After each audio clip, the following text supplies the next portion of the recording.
Before we start, this bonus content is available to everyone for the month of August. Normally, this episode lives on my free subscribers on Patreon, which you can subscribe for free by just providing a name and an email address to Patreon. It doesn't even have to be your real name, so feel free to subscribe. But this month, I'm opening all new releases all month long to everyone so that you can explore the full experience of the show. Today, we are going all the way back to 2014 to review a pilot of the show The 100. I've seen the whole show, and on the whole, I give the series an 8 out of 10, but I think this pilot was a 9 out of 10. I think it's one of the strongest first episodes I've ever seen in CW history. Not that I would consider myself a CW expert, but I've seen a few series, and this was very well done. What makes this pilot so good is how quickly it establishes the stakes and how it manages to pack in all four of the classic pilot ingredients. I always say pilots usually give you one of the following: a party, a problem, a mystery, or a tragedy. The 100 gives you all four. The teens treat their arrival on Earth like a license to party. They're celebrating their freedom. They have this adrenaline because they actually made it to the surface and survived. And they don't have any adult supervision after being locked up, some of them for years. Then, of course, problems start stacking up.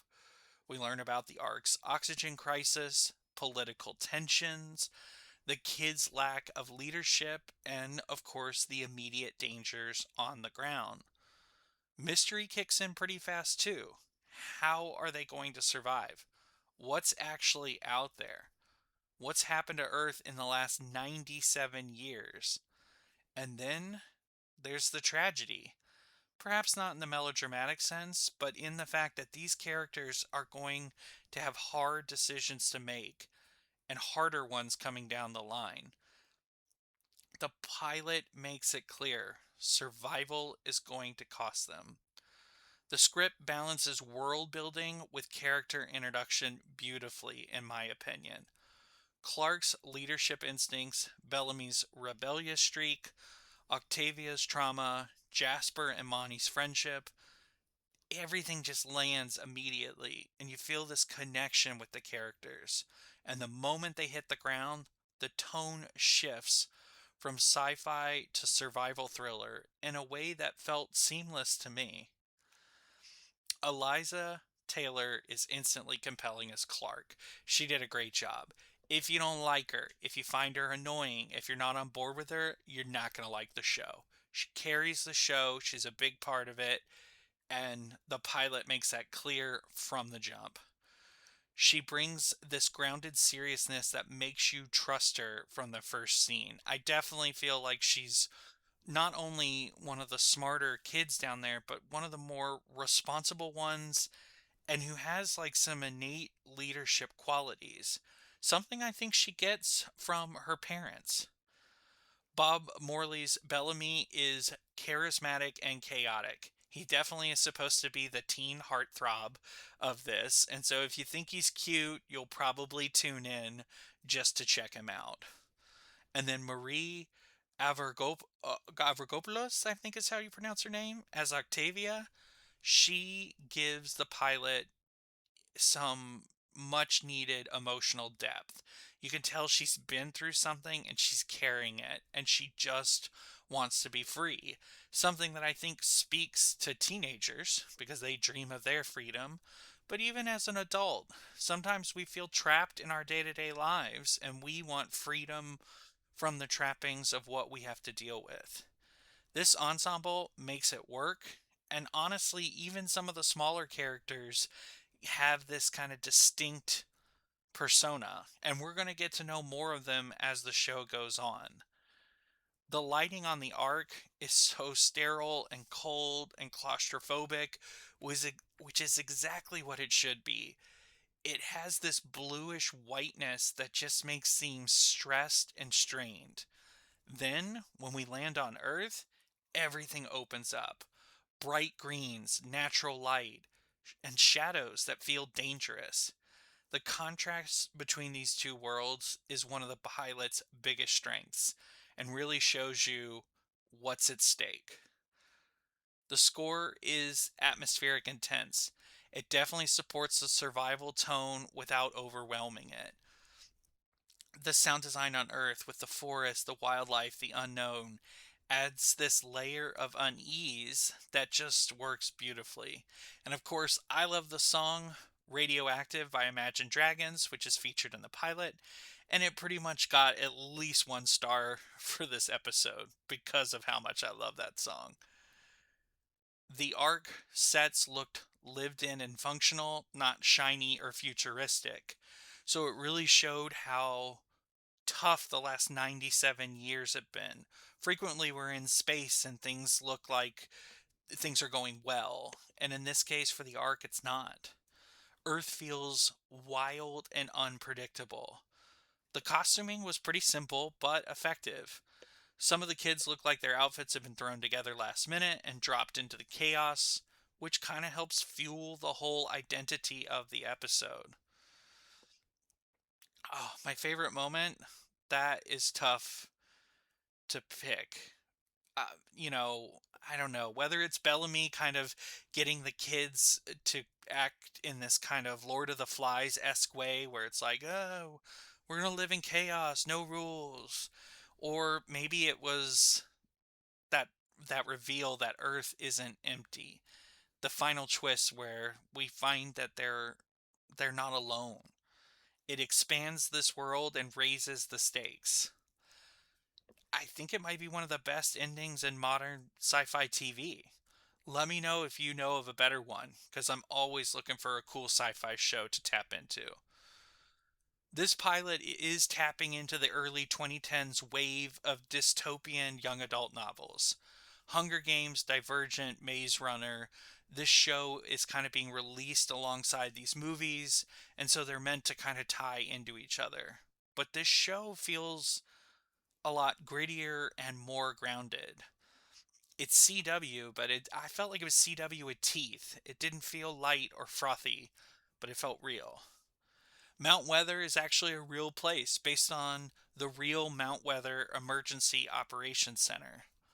I did love that they called the ship leaving the Exodus ship and it's leaving the Ark. It felt like an Old Testament mashup, but because of Noah's Ark in the book of Genesis has a story of the faithful humans who survived the flood, and of course, Exodus is the book about the Jews' perilous journey to find the promised land. Of course, in the 100, in this case, the Ark saved them from radiation, not a flood, and the perilous journey for our 100 is actually just beginning when the Exodus ship makes landfall. I guess Audrey Liddell was right. People steal a lot of their ideas from the Bible. I I will say this. I think a therapist would have a field day with this group. So many of the characters are dealing with some kind of trauma. There's generational trauma from living on the ark. There's institutional trauma in terms of how they've managed to function, not just on the ark, but then they're learning how to establish an institution or a lack of one as they are kids on the ground, and then the personal trauma of some of the characters we meet. Clark has this innate need for control that comes from a place of trauma. Bellamy's need for rebellion is him acting out against his traumatic past. Octavia's need for freedom is much the same. So it definitely was. I could see why a therapist would be like, oh, I've got a full time job with this crowd. Unfortunately, no dogs for dog watch, just a radioactive deer, which was creepy. No sex, no drugs, minimal alcohol, and honestly, a surprising amount of violence for a CW pilot. It's intense, but it's not gratuitous. It's not like bloody and gory. It just was, whoa, all right, they went there. It's not really for the kiddos. I think teens could watch it, but you definitely want somebody who's a little bit more mature than maybe a typical CW series calls for. The reason why I think it tapped into some of the young adult novel craze is, of course, it's based on a book series by Cass Morgan. It was filmed in the Vancouver's forest, which did anyone else recognize them? Because I didn't. I didn't know where they had done this. I had to look it up. This pilot is actually one of the most watched CW premieres of the decade. Some of that I think is attributed that it paired up with Arrow, so there was kind of a built-in fan base that tapped into this show from watching Arrow. Not that the shows are similar, they're not, but when shows are released on the same night and it has an existing fan base, sometimes people will, they either tune in immediately afterwards because they don't change the channel, or if they're ready early, they'll watch a show and be like, ah, Arrow's starting in an hour. So the show was originally pitched as a teen drama, and this first episode has some teen drama elements to it, but I think they realized that the cool part about this was the sci-fi. So stick with it if you are into sci-fi. They will get deeper and deeper into that. Yes, some of the teen drama does continue, so be prepared, but the sci-fi really ramps up a step, and I do really enjoy it. Oh, hey, because Bellamy Blake snuck aboard, there are actually 101 people that were sent to the surface. So that was fun. For this pilot, I recommend seeing it. I think it's a great first episode in this genre, and even if you don't stick with the whole show, the pilot is absolutely worth your time. You can actually stream it for free on Pluto TV right now. So the pilot for the 100, I gave it a 9 out of 10. The series overall, I gave an 8 out of 10. This is Steven with Steven Says See or Skip, closing with the question, if you were one of the 100 sent to Earth, do you think you'd survive? Let me know in the comments below.